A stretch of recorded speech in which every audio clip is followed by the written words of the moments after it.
Jacques Reland, and Jacques is a senior research fellow with the Global Policy Institute. Thanks so much for joining us on the News Hour here on TRT World.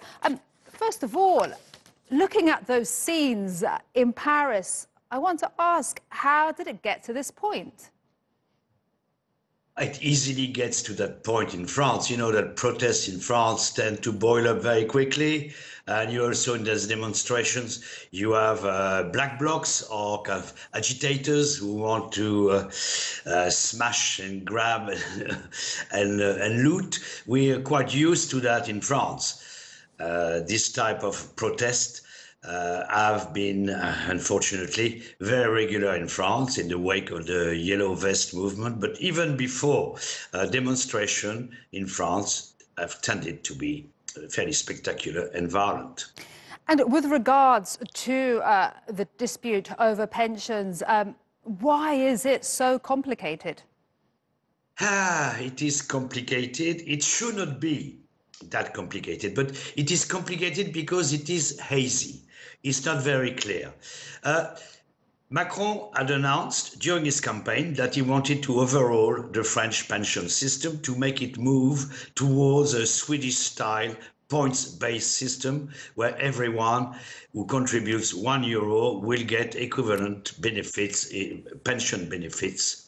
But that is not currently the case in France. In France, there are 42 different pension schemes, some of them far more generous than others. And some of these schemes are not sustainable either. So Macron decided to have a reform backed by many unions, including the main union in France, CFDT, which was meant to make this reform, the system, fairer and sustainable in the future, and more suited to the new type of labor market we have, where people change jobs much more than they did before. Okay. So the principles are good, but the problem is that people don't trust Macron.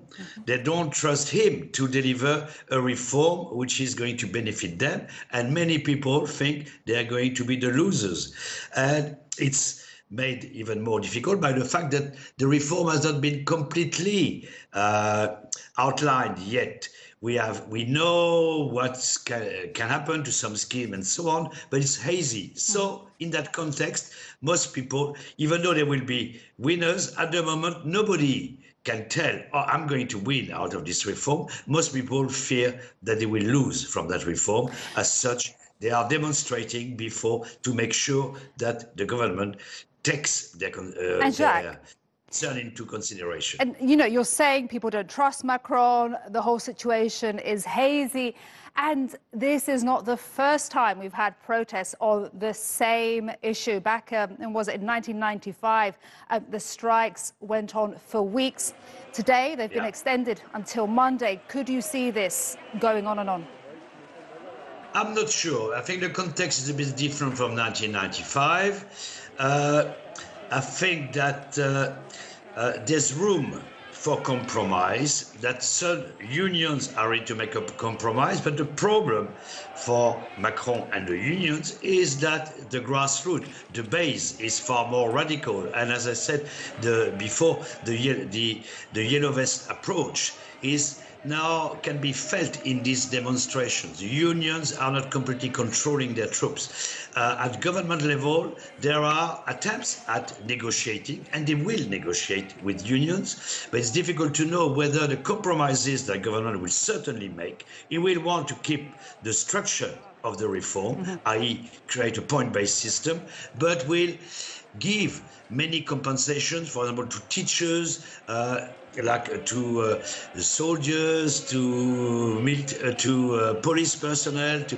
hospital staff, to guarantee that they will not be the losers of that reform. And Jacques, very quickly, you know, what is at stake for Macron? You say people don't trust him.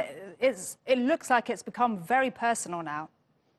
It is personal because when you look at the statistics, 76% of people in favor of a reform, but 70% backing the movement, and 2/3 of French people saying they don't trust the government to implement a fair reform. So he has a problem. He wants to be seen as a reformer, and that's why he's attempted such It's a very tough task. Nobody is there. Before, there's been many reforms in the pension system, because now we need to reform it. Before, when the pension system was created, we had 4 workers for 1 pensioner. Now it's 1.6 worker per 1 pensioner. So in order to keep the spirit of the French system, which is the fact that the workers of today pay for the pensioners of today, fairly generous system compared to other countries. In order to keep that, it needs to be overhauled. But he hasn't managed to convince people that